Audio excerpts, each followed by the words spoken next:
Baik, bismillahirrahmanirrahim. Assalamualaikum warahmatullahi wabarakatuh. Alhamdulillahi rabbil alamin, wassalatu wassalamu ala rasulillah wa ala alihi wa sahbihi ajma'in. Asyhadu an la ilaha illallah wahdahu la syarikalah wa asyhadu anna Muhammadan abduhu wa rasuluhu la nabiyya wa la rasula ba'dah. Allahumma inna nas'aluka ilman nafi'an wa rizqan thayyiban wa amalan mutaqabbala. Ayyuhal ikhwah, ayyuhat tullab, para santri-santri yang ulun cintai karena Allah Subhanahu wa taala. Semoga Allah Subhanahu wa taala senantiasa menjaga kita semua dan memberikan kita kesehatan selalu. Amin ya rabbal alamin.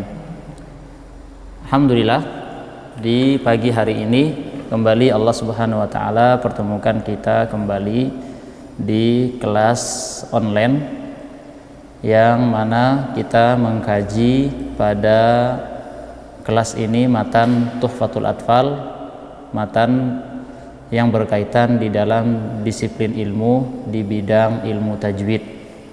Baik, pada pertemuan yang lalu ya kita telah sampai pada bait ke-13 dan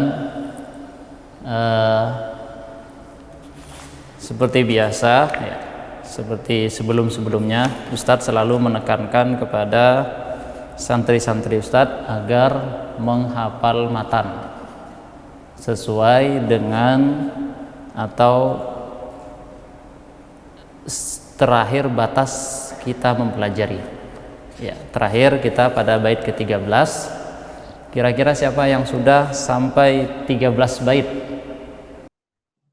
Ya, mulai dari mana Ustaz? Dari matan ke berapa? Dari bait ke-6. Linnuni yang taskun walid tanwini arba'u ahkam yafahus tabini fal awwalul izharu qabla ahrufi lil halki sittin rutibat fal ta'rifi hamzun faha'u summa ainun ha'u mumalatani summa ghainun ha'u wasani idghamun bi sittatin atat fi yarmaluna indahum qad sabatat lakinnaha kismani kismu yudghama fihi bi ghunnatin biyanmu ulima illa iza kana bi kalimatin fala tudghim fa dunya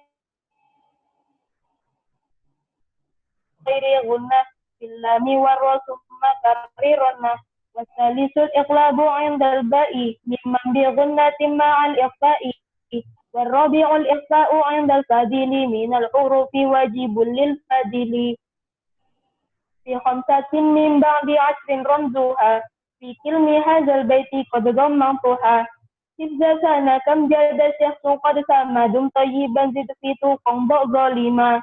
Cukup. Bagus. Kamu melebihi target. Ahsanta. Abid Ulia berapa bait? Ya, sekarang coba 9, 10, 12.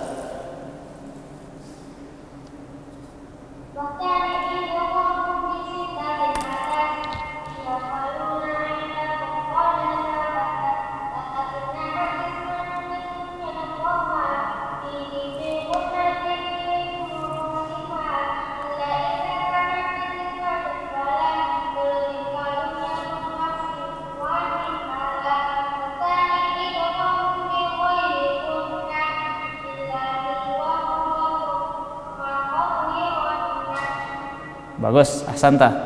Ya,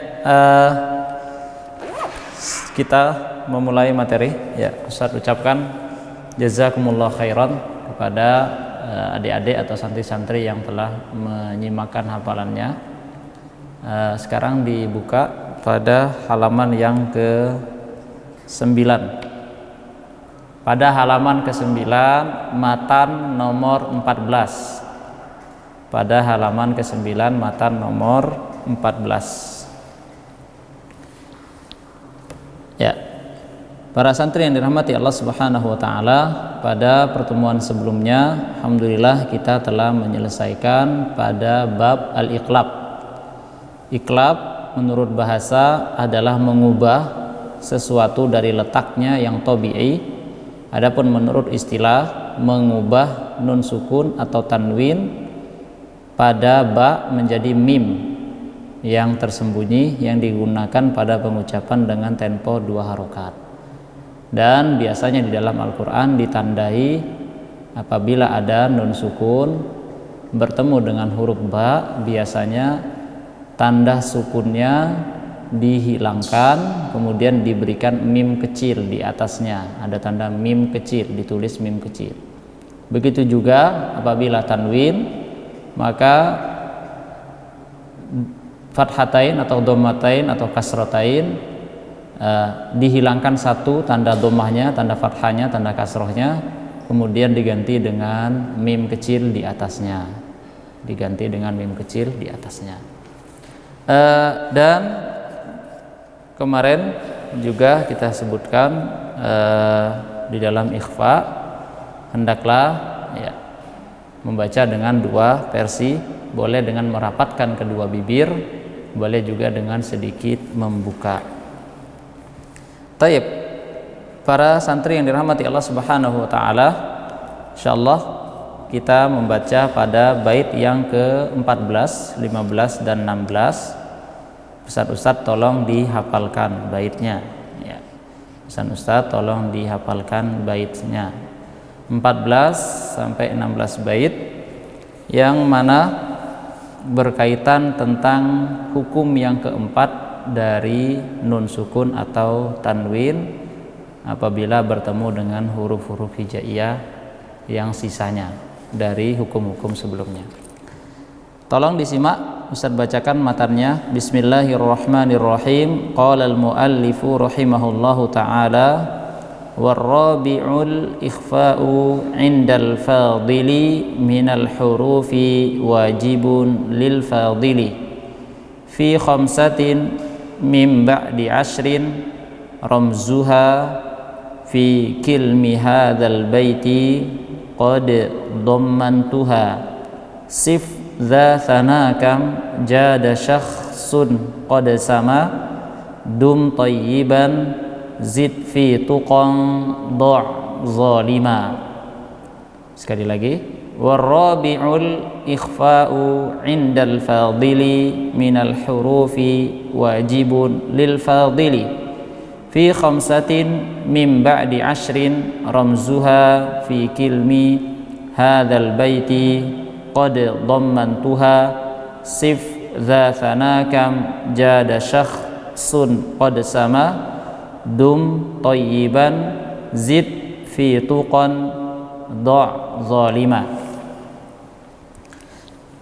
Qala al-muallif rahimahullahu ta'ala, pengarang kitab ini mengatakan pada bait yang ke-14, warrabi'ul ikhfa'u 'indal fadili minal hurufi wajibun lil fadili, yang artinya dan keempat adalah ikhfa, yaitu untuk sisa huruf hijaiyah yang wajib menurut ulama qiraah. Jadi huruf-huruf ikhfa adalah sisa dari huruf izhar, sisa dari huruf idgham. Huruf izhar ada 6, huruf idgham ada 6,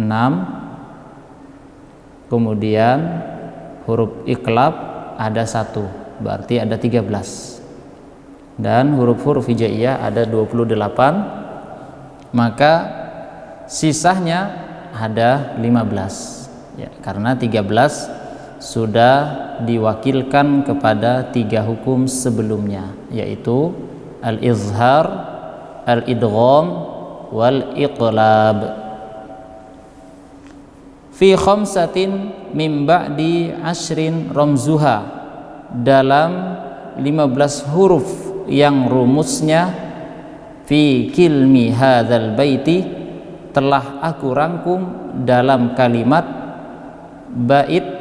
Al-bait maksudnya bait atau syair, dhammantuha, yang sungguh telah aku susun atau telah aku rangkum, yang mana huruf-huruf ikhfa tersebut beliau rangkum pada susunan kata yang ada pada bait ke-16. Apa saja itu? Sif, dha, thanakam, jada, syakhsun, qad sama, dum, tayyiban, zid, fi tuqan, do' zalima.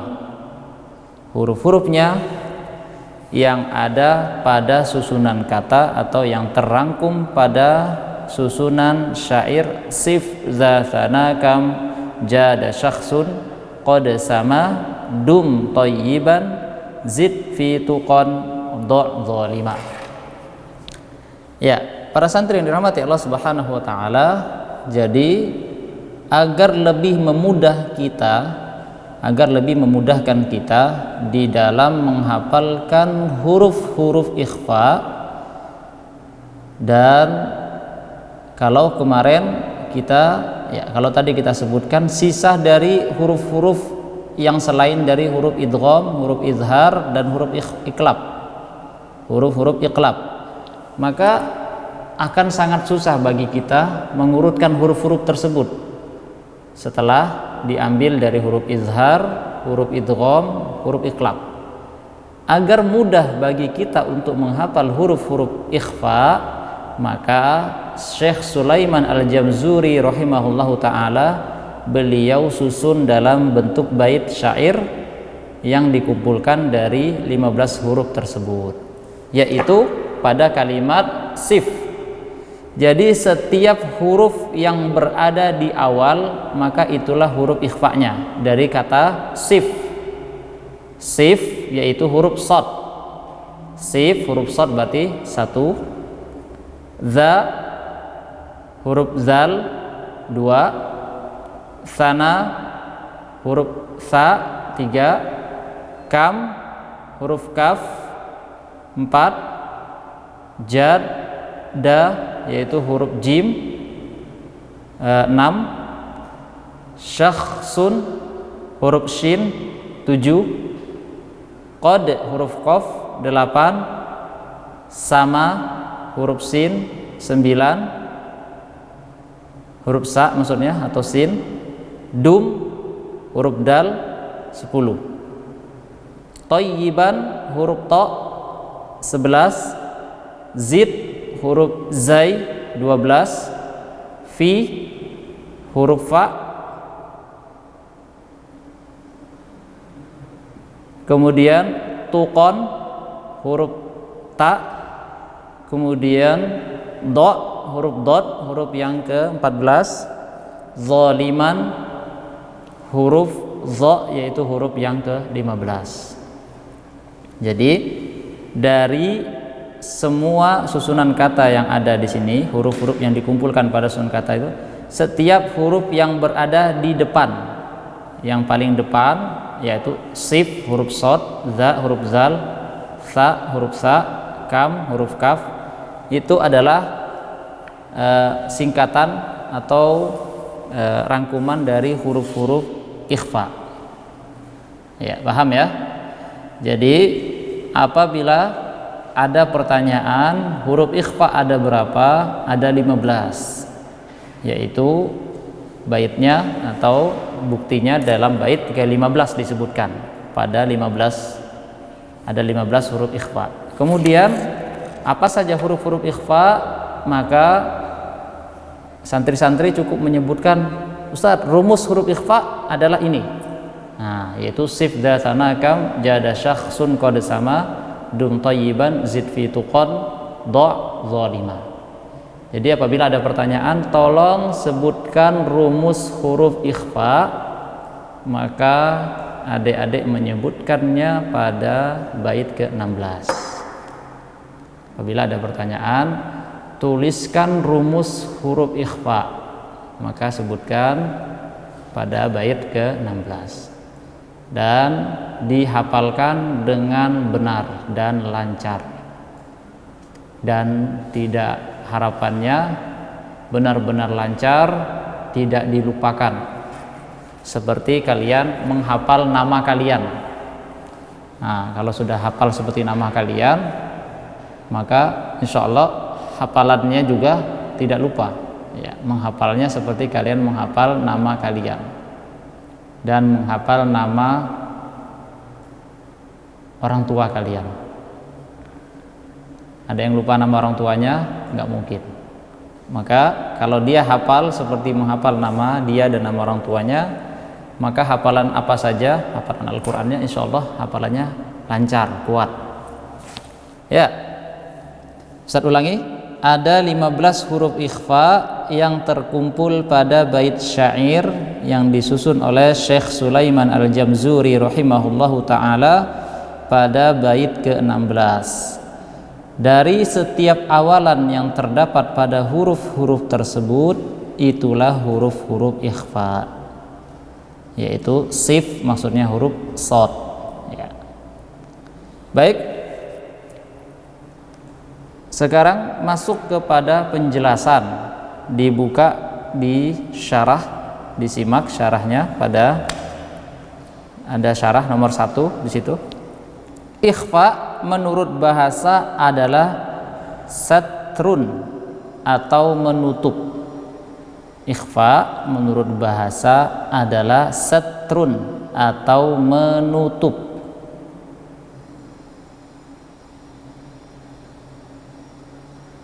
Ya. Adapun menurut istilah adalah mengucapkan nun sukun dan tanwin dengan bentuk pertengahan antara izhar dan idgham, kosong darinya atau tidak ada tanda tasdid sama sekali, dengan tetapnya gunnah pada huruf yang diikhfakan. Mengucapkan nun sukun dan tanwin dengan bentuk pertengahan antara izhar dan idgham, kosong darinya atau tidak ada tasdid sama sekali, dengan tetapnya gunnah pada huruf yang diikhfakan. Huruf-hurufnya ada 15, yaitu tadi sesuai dengan penyusunan hurufnya, sesuai dengan penyusunan bait syair yang ada pada bait ke-16, yaitu huruf shad dari kata sif, huruf za dari kata za, huruf sana, huruf sa dari kata sana, huruf kam dari kaf, huruf jim dari jada, huruf syakhsun dari shin, qad dari qaf, sin, sa, dal, to, zai, fa, to, do, zo. Taib.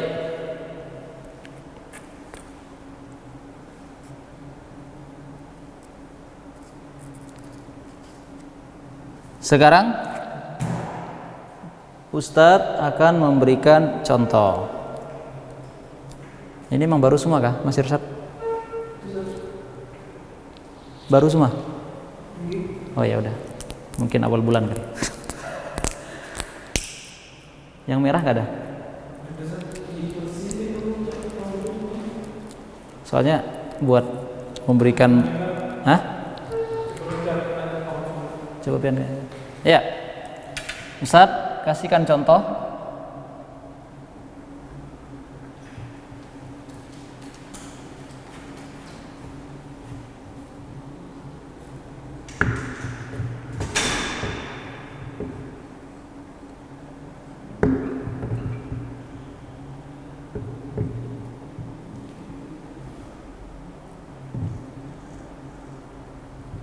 Atau bisa dibuka pada halaman ke-10, contoh-contohnya.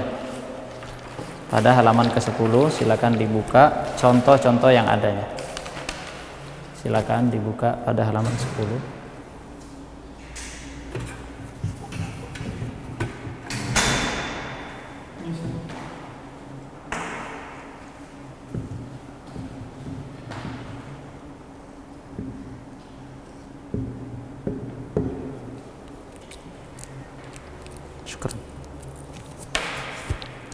Baik.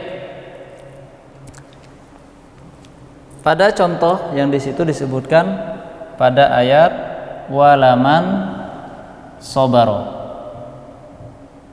Ya, nun sukun bertemu dengan huruf shad. Ya, nun sukunnya yang Ustaz kasih tanda merah ini. Setelahnya ada huruf shad. Kemudian tanwin bertemu dengan huruf shad. Tanwinnya yang ada pada huruf lam, Ustaz kasih tanda merah, dan huruf shadnya yang terdapat pada kata sholihah. Taib. Tadi kita sebutkan ikhfa itu berada pada tengah-tengah. Artinya tidak dibaca dengan izhar. Artinya tidak dibaca dengan izhar, dengan membaca jelas seperti walaman sholiha atau amalan sholiha. Amalan sholiha dibaca jelas tanpa dengung, atau tidak dibaca dengan idgham, yaitu dengan dimasukkan kepada huruf setelahnya. Maka di situ tadi disebutkan di pengertian kosong darinya tasydid, artinya nun sukun yang bertemu dengan huruf-huruf ikhfa tidak kita tasydidkan dengan kita membaca walamas sabaro. Walamas sabaro itu bacaannya dengan idgham. Atau amalas sholiha, kita tasydidkan, kita masukkan kepada huruf setelahnya dan berubah menjadi huruf yang bertasydid. Maka tidak seperti itu. Akan tetapi dibaca dengan disamarkan, ya, disamarkan dan diberikan dengan gunnah. Ya, gunnah itu adalah suara dengung, mendengung yang ada berpusat pada al-khayshum atau rongga hidung. Maka membacanya walaman sholiha, walaman sholiha, amalan sholiha, walaman sabara, walaman sabara. Ya, perhatikan suara dengungan yang ada di hidung. Walaman so, walaman so. Ya. Adapun cara termudah untuk mengucapkan ikhfa adalah dengan setelah kita mengucapkan nun sukun atau tanwin yang ada pada huruf tersebut, kita memposisikan mulut kita atau memposisikan diri kita dengan mempersiapkan mulut untuk mengucapkan huruf yang ingin disamarkan atau huruf yang ingin diikhfakan. Jadi misalkan mengucapkan huruf so, huruf so, walaman so. So itu ada di ujung lidah, ya, di antara, ya, ini gigi seri yang bawah, kemudian memberikan so, mengalirnya suara di antara gigi seri atas dan bawah, so. Maka ketika kita mengikhfakan walaman so, ya, walaman so. Begitu juga ketika kita mengikhfakan nun sukun yang bertemu dengan huruf qaf, dan dikarenakan huruf qaf itu berada paling jauh dari ujung lidah. Ya, huruf qaf itu berada di pangkal lidah. Ya, tenggorokan bagian atas, setelahnya ada ujung lidah. Misalkan ini lidah. Ya, di sini ada gigi. Ya, gigi depan, gigi seri, di sini ujung lidah. Maka di sini pangkal lidah, di sini tenggorokan. Pangkal lidah, di sini ada huruf qaf. Maka ketika mengucapkannya, maka mempersiapkan kepada huruf qaf. Misalnya di sini ada contoh yang huruf qaf,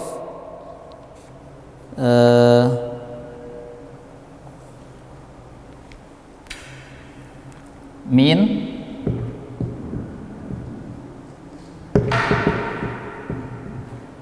ya, min, ya, Min berpindah kepada atau mempersiapkan kepada huruf qaf. Min qabl. Min qabl. Ya. Itulah yang berkaitan dengan ikhfa, cara membacanya atau dengan kita mempersiapkan kepada makhraj setelahnya. Misalkan huruf za, man za, mempersiapkan kepada huruf za, yaitu yang berada pada ujung lidah, kemudian tepat di antara gigi seri yang atas. Za, man za. Ya. Catatan yang perlu digarisbawahi adalah tidak mengucapkan ikhfa yang mengisbahkan harokat atau memanjangkan harokat nun yang diikhfakan, agar tidak melahirkan huruf-huruf yang sejenis bagi harokat. Seperti ya tadi sudah sebutkan, nun setelah sempurna kita mempersiapkan kepada huruf setelahnya, bukan kita memanjangkan nunnya. Misalnya ang baru kita ikhfakan, ang baru kita ikhfakan, seperti yang ada di buku ya, memanjangkan atau mengisbahkan nun. Misalnya ming baru diikhfakan, minkum, itu salah. Akan tetapi setelah menyempurnakan huruf nun baru kita ikhfakan, minkum ya, berbeda ya dengan minkum. Nah, itu yang tidak boleh, dipanjangkan dulu baru dimasukkan kepada huruf nun, kemudian baru mengikhfakan, itu yang salah. Akan tetapi langsung berpindah kepada nun, setelah nun mempersiapkan kepada huruf setelahnya, minkum ya. Taib, para santri yang dirahmati Allah Subhanahu wa taala, mungkin ada yang bertanya seputar ikhfa ya, seputar ikhfa mungkin ada yang bertanya ya. Kalau tidak, Ustadz minta dari Muhammad, siapa yang belum pernah ditunjuk ya, silakan Adam Saim dibacakan contohnya. Zilzi maza liyunzira. Coba liyunzira. Liyunzira. Ya, coba yang dimainkan di ujung lidahnya. Liyunzira. Liyunzira. Liyunzira. Ya. Liyunzira. Iya. Terus Yauma izin samaniyah. Yauma idzin. Yauma izin samaniyah. Yauma idzin samaniyah. Yauma izin samaniyah. Min samarah anasa. Min samarah. Ya, pendek. Min Anasa. Min samaratin. Min samaratin. Asa. Bukan ansa, unsa. Aliyah. Unsa. Unsa. Ya, ahsantah. Unsa. Cukup. Ya. Ya, barakallahu fikum. Subhanakallahumma wa bihamdika asyhadu an la ilaha illa anta astaghfiruka wa atubu ilaik. Wassalamualaikum warahmatullahi wabarakatuh.